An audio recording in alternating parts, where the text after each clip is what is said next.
Welcome to the Same Day Podcast, where we discuss driving incremental business growth and other topics related to real estate, property management, and entrepreneurship.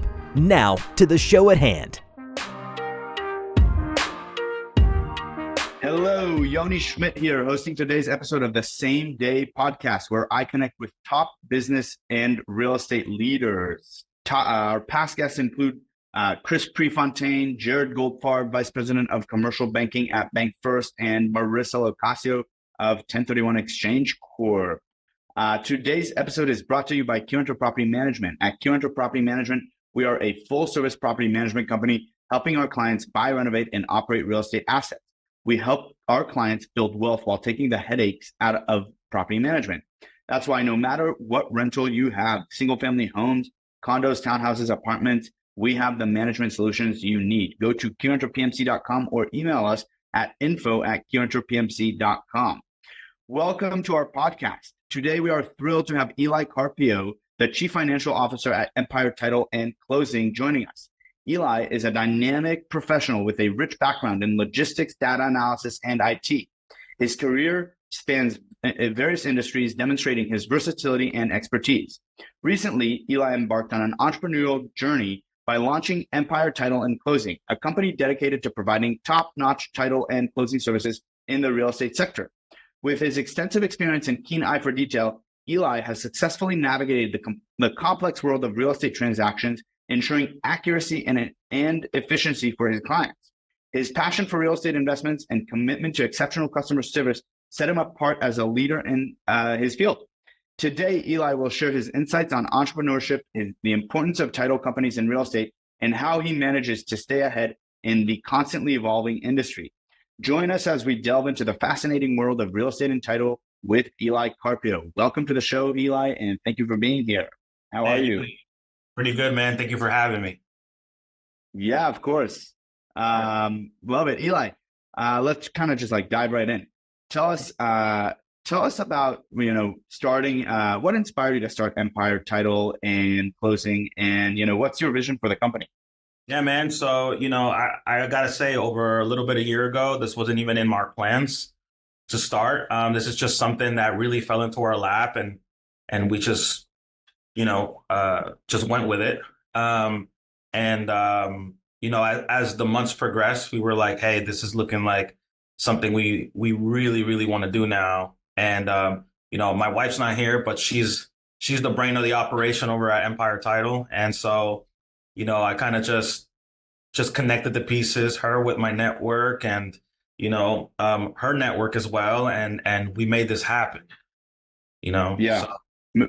We should have her join as well. But, I know you and her work together with also the brilliant Jeanette Figueroa, right, who is now at Empire, who's done a bunch of closings for us. I think she even closed my first personal residence in Tulsa, Wow. Back when she was with another title company. But, going through this process, what unique challenges did you face? And how did you overcome those? Yeah, man. I mean, it was totally something new, right? So, you have your investing side and you have the whole flipping and buying rentals and what you do as well. And then you have this side, right? Which is a totally different monster. I think as the months went on, I noticed hey, this is a lot. This is, there's a lot of law. There's a lot of you have to be very detailed in everything that you do. It's not like investing, right? If you drop the ball here, well, it's no big deal. There's other ways to do it. In title, you only get one shot, really, Yeah. and because you don't want to mess up anybody's file or anyone's, property that they're buying, especially if it's their first time, because we not only do investors, we also do first time home buyers and all that stuff. So, as it went on, we just really had to be on our P's and Q's and it just really opened up a whole nother world, and we got to see the whole other side of real estate that we've never seen. Even Jeanette, she's been closing for a long time, but being an owner now and seeing the backside of a title company was a totally new, different challenge, and we welcomed it, and we're just moving forward, man. Yeah. Yeah. I mean, that's awesome. You got to just take it with stride, right? Yeah, And go for it yeah. and be outside of your comfort zone for sure to, achieve some growth. I guess for those that are listening who are maybe a little bit unfamiliar with title and closing and the process, right? Can you explain a little bit about why title companies exist and why they're essential in the world of real estate, what you guys do, and maybe a little bit about how Empire is different? I mean, yeah, they exist because you want to make sure when you're buying a property, right, that everything's good to go. You want to make sure your Mhm. title's good. We live in an abstract state. So we want to make sure all the abstracts are up to date and everything's being done correctly. A lot of people, they'll buy a property, they'll go to the assessor and they'll just deed a house over, right? But you really don't know what you're getting yourself into unless you close with a title company, basically, right?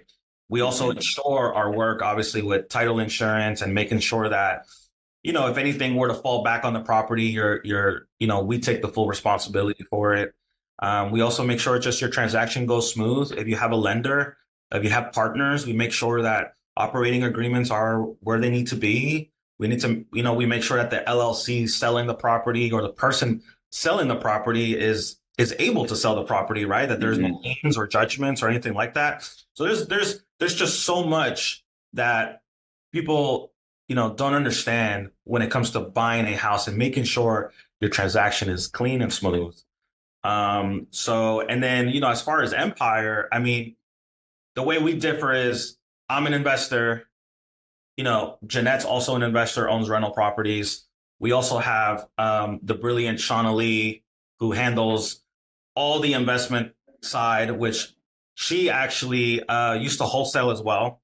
So Mhm. she knows the ins and in and outs of being an investor and making sure that, you know, all paperwork are delivered on time. Because as investors, that's how you make money. So at Empire, we don't want to delay any of that for you. We Mhm. want to, right? So, and then also the bilingual side, right? We have two bilingual agents at Empire. I'm very passionate about the Latino community, which I'm Mhm. Latino as well. So that was always my day one. I want to make sure that Latinos know, even if they don't speak English, like I want to make sure that they know what they're signing, they know what they're buying, they know what they're getting themselves into from the lender side and from the buyer side. So Mhm. that's a big passion of ours, and we're looking to expand that, here in the future as well. Yeah. Nice. Awesome. That's a huge win because I don't think there are many title companies in the area that offer that bilingual service that I'm Correct. aware of. Yeah. Nice. Can you, I guess, describe what's a typical day like for the CFO at Empire Title and Closing? Yeah, man. I mean, usually, it's just every day collecting some data, seeing how many files we have in the pipeline to close for the week. Um, Also making sure that all escrow accounts are ready to go, making sure that the deals that are being closed that week or that day are already funded. Hmm. So updating spreadsheets, expenses, Hmm. company credit cards. I mean, it's just because as a title company, especially as a newer title company, we're taking clients out to lunch, we're donating money here, we're big on community, so Hmm. we really give back, and we've already started giving back a lot. So making sure that all that's being done, all the right checks are being written out, and of course within staying in our compliance, right? So so that's very important. And like I said, updating spreadsheets and just making sure we're on budget for that month. And so that's you got to do it every day. Yeah. And this is from my own education, really. I'm not too sure or I don't know much about, starting a title company. I know a little bit about title because I've done many transactions and, I've seen the process, not on behind the scenes, but most title companies, I guess, work with attorneys. Mhm. correct? And does Empire have attorneys on staff? We do, yes. Yeah. Yeah, we have one attorney on staff, and he's been there since day one. So, So what do those attorneys do, right? They tell us a little bit about that. Yeah, so he'll review the abstract, make sure abstract is good. He'll clear title work, make sure all that is good as well. He also will do things like probates. He'll also do land trusts for investors who need it, for like a subject to or something like that. Along with other things that the real estate world needs of him, right? I mean, I can't think of what's the other one that's pretty important. I guess tell me if, say, for example, the abstract is missing on a transaction, right? Have you dealt with that one before? I mean, I'm sure you have. Yeah. What happens in that case, right? I mean, it's a bit more nuanced and complex. The attorney has to basically reconstruct the abstract. So it's not the attorney, it's the abstract company, right? So okay. They have to reconstruct the abstract, correct? And it could get messy. It could take some time. It depends too on what county it's in, right? If it's in, let's call it Osage or Pawnee or Washington, it could take a little bit of time, especially in those smaller counties. In Tulsa, it could be done pretty quickly, but it'll still delay your closing. Yeah. And the cost of something like that would be what, a couple thousand? It varies greatly. It varies greatly. It does. I mean, Tulsa, you're probably looking any average between $500 and $750. Okay. The smaller counties outside will be a bit more money. More time consuming, of course. Yeah. Interesting. So I guess to move on from that, how do you guys ensure, accuracy and efficiency in handling these, complex documentation that involve the title and the processing? Yeah, it's closing processes. Man, it's double checking your work, right? I'm very adamant with the girls, like, hey, I like that our girls are experienced, but even the top-notch professional misses things all the time, right?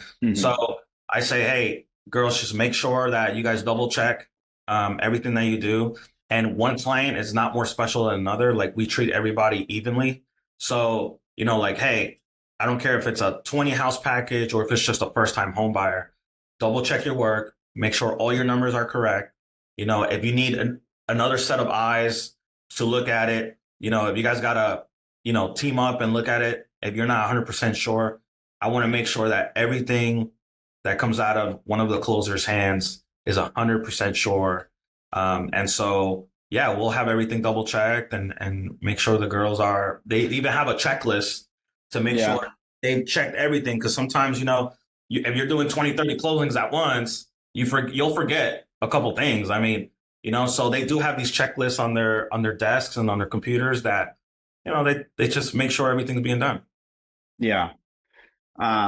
Awesome. Can you share, I guess, an example of a particularly challenging transaction that you've had and how your team successfully navigated it? I'm sure you've seen this, even before starting Empire, and as a buyer or as a seller, right? Sometimes you sell a home and then you think, oh, things are great, but maybe someone didn't clear a divorce. The divorce decree didn't clear something on the title, and there's a requirement, and now you have to go find someone to sign, or someone signed something that they didn't have authority to sign. That's happened to me before, right? Yeah. When we were buying a house and from a large company, and someone signed, I think it was maybe it was the deed, right? They signed over the deed a few transactions ago, and they didn't even have the authority to do that. Right. Yeah. And then you have to go find the person who has authority and have them re-sign it. Which ones are the most difficult for sure is, I want to say the most difficult. I just think, I think if Jeanette was here or Shauna was here, they would say it's just a pain, right? It's what about when mortgages get sold, right? And what about if the lien wasn't cleared like years ago, right? So now, let's say ABC Mortgage was now sold off to Caliper, and Caliper sold it off to, Carrington, and Carrington sold it off to JP Morgan and Chase, right? But you call that bank and they have no idea what you're talking about, right? They're like, oh, wait a minute.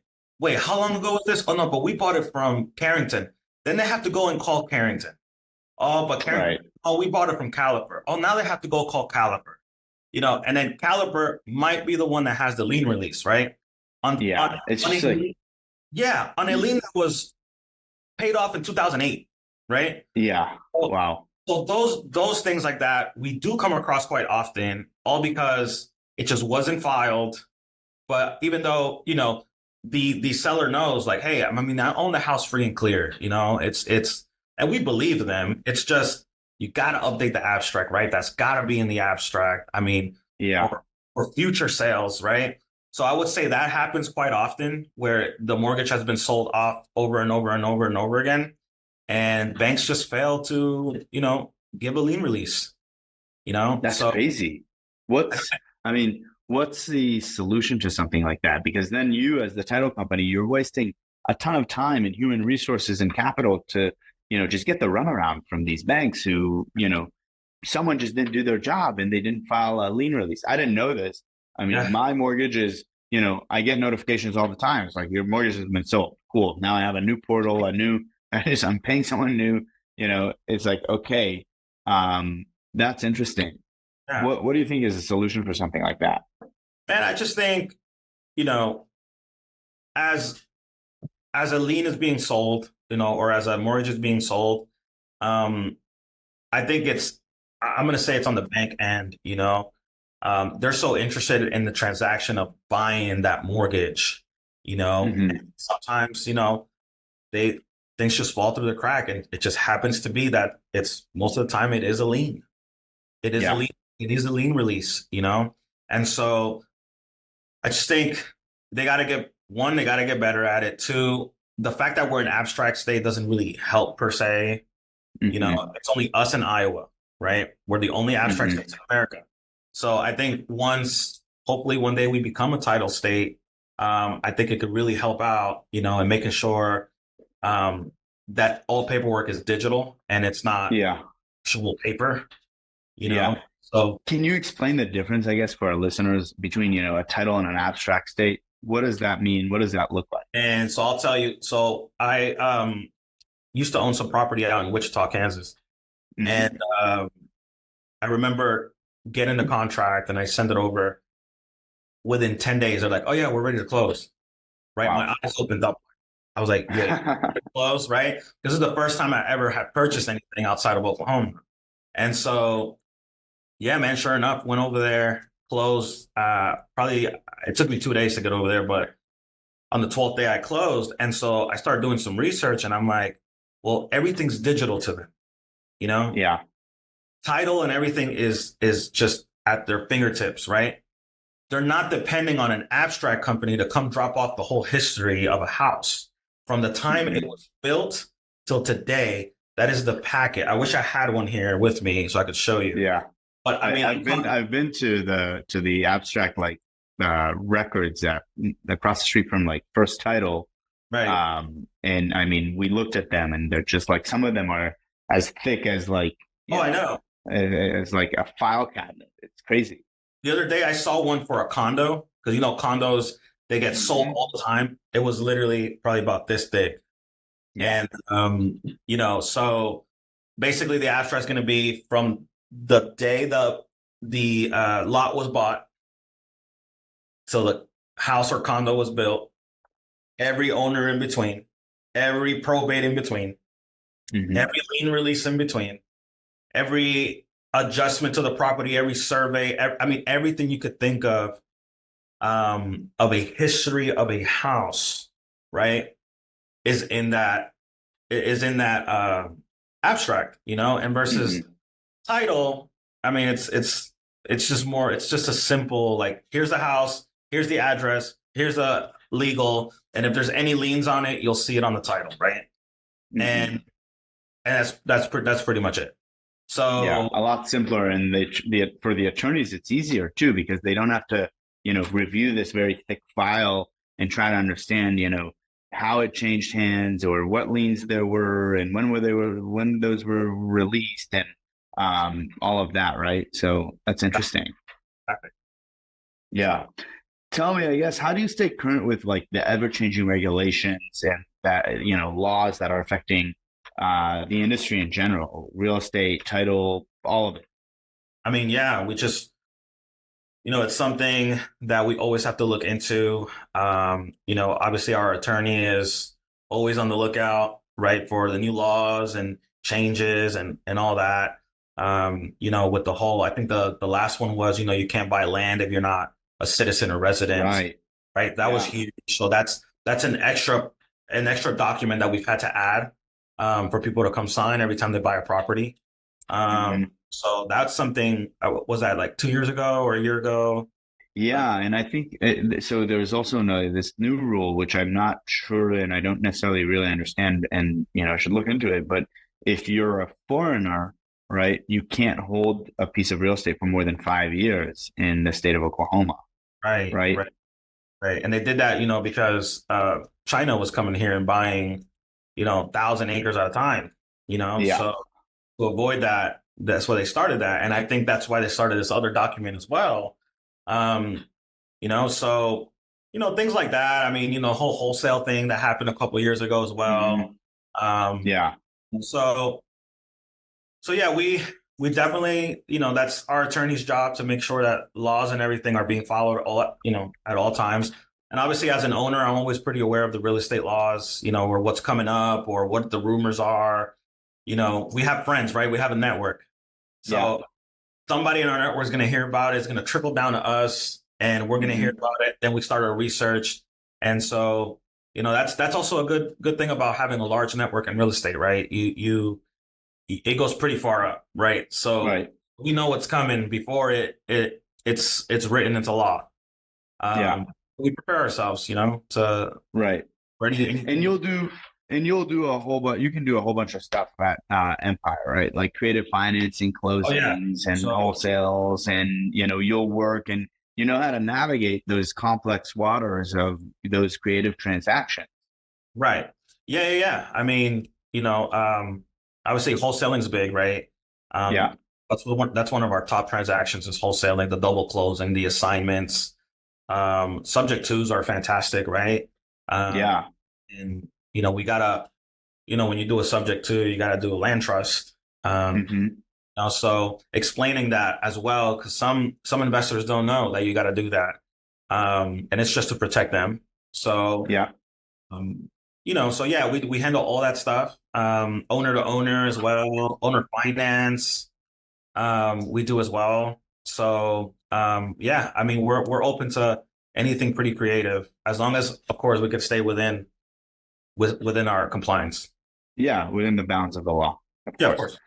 Um, Tell me, what advice would you give a new real estate investor, who's about to go through their first transaction, and it, of course, has to involve a title company? Yeah, I mean, I would What should say they look for look for in the property or in in the title, or in the process and the abstract and the requirements? the first thing I would say is don't take a seller's word for what they think their property, the status of their property is, right? hmm Like I told you, we see so many times where they're like, oh, don't worry about it. Title's clear. You can just go deed it, and it's all because hmm you want to be closing. And then, I have an instance right now. A friend of mine just bought a lot out in Cleveland County, right? And he bought the lot for 50 grand right by the lake. And what hmm happened? Now he built the house. He built a brand new house, beautiful lake house on it. And now he's trying to sell it. Well, now a probate needs to be done. There's issues with lien releases as well. There's Wow. also an issue with a survey where he built the property and there was no survey for him to go off of. And he built it by accident. Some part of a little piece of the actual house is on someone else's lot. Oh, it's So encroaching on the encroaching. lot next to it. Yeah. Exactly. Exactly. So, Wow. those things right there, man, that, that's why you have us. That's why you have a title Right. company. It's to make sure that what you're buying is legit and what you're buying is within, the laws, and what you're buying is, we're securing your purchase basically. So, that's what I recommend is don't take a word, Yeah. don't take a chance because it'll be more expensive in the end. Yeah. And do you normally recommend buyers get a survey? Um, we do recommend it, especially if it's a new build. Uh, Hmm. we want to make sure that, your lot is exactly what you're buying. Sometimes you'll have those houses, with 5, 10 acres, or, that they don't have there's no like dividing point or anything like that. Commercial is also big. Hmm. Yeah, I would definitely get surveys on commercial, because you never know, especially buildings that are really close together, like downtown or something like that. Right. Uh, that's when we really recommend it. But if you're just buying like a newer home that just was built and you have neighbors and all that, like, Yeah. we probably have a pretty updated survey. Yeah. Because the older homes that, were built, say, 80 years ago, 70 years ago, if you get a survey and there is some sort of like encroachment, or, it's on an easement, the chances of you being told this needs to come down are quite slim. It's been that way for many, many years. And, in certain cases, as I understand it, the city can release those kind of like, encroachments on easements, or it's hard for a neighbor to say, hey, you're encroaching on my lot. It's been like this for 70 years. Tear down your house, right? For new builds, it's something that, that's a big mess up on a builder's part if they weren't staying within the bounds of that law. Exactly. Yeah. Wow. Okay, a couple last questions, I guess. As an entrepreneur, what have been, some of the most rewarding aspects of starting and growing your own businesses? Man, most people would say like my success, right? But in reality, no. What I've seen is with me growing a company, I see other people grow as well. And so seeing other people grow is like, to me, that's Hmm. that's the most rewarding part because you're changing a life, right? Yeah. You're changing the way they think, you're changing their generation and their next generation, right? And so to me, that's the most rewarding part, man. I mean, I've taught a lot of people and I've seen them, I see where they are now, and it's like, hey man, I mean, a day of my time, or a couple hours of my time has really trickled into this. And to me, that's the best, man. It's the best feeling. Yeah. I love that. That's true. It's a humbling experience, for sure. Okay, tell us, looking ahead, what are your long-term goals for Empire Title and Closing? How do you plan to achieve them? I know you told me, before we hit record on this, you told me a little secret. I don't know if it's public yet, but if it is and you want to announce it, go ahead. We'll be launching Empire Title in Oklahoma City. Uh, Nice. yeah, we felt a big need down there as well for a lot of bilingual services down there. From my understanding, there's only one bilingual agent in Oklahoma Wow. City. And so, we want to be able to bring our culture and our way of doing things to the OKC area. And yeah, man, we've already been out there talking to a bunch of agents and lenders, and everyone's super excited about it. We're excited about it. I know it's not gonna be easy traveling back and forth on that turnpike, at least every Yeah. other day. When you open up, you gotta be there every other day at least, right? Oh, So yeah. Yeah. making sure everything runs smooth, and so, but man, we're excited about the challenge. And also eventually also open up another location here in Tulsa as well. Nice. Congratulations. Love all of this. If you're in Oklahoma City or in Tulsa, need title work, please reach out to Eli. Eli, what's the best way to reach out? I guess people can Google you and we'll put your contact information below. Yeah, just Google us at Empire Title.